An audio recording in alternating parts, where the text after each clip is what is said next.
Benim meşhur aydın seymalı. Dövran etmeyen miyedip sizin kim meğeniz için coşkulu aydın sağlar yerini yetiriyor. Ana şu fırsatda da eklimi yıkmaların bilelikte tans meydan şamazda bizim tansı kıyılmadı. Mavluda kim meğeniz şahtan yaz tans ediyor.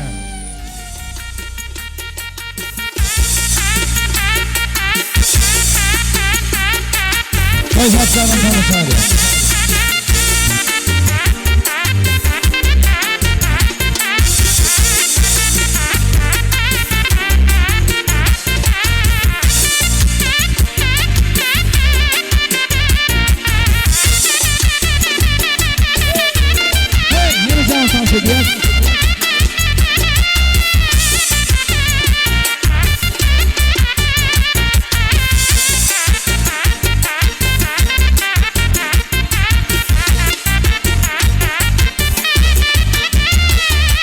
Görmey aşığın yüzün, aşığın kalsa olmaz.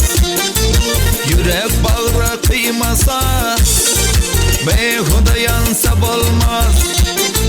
Semende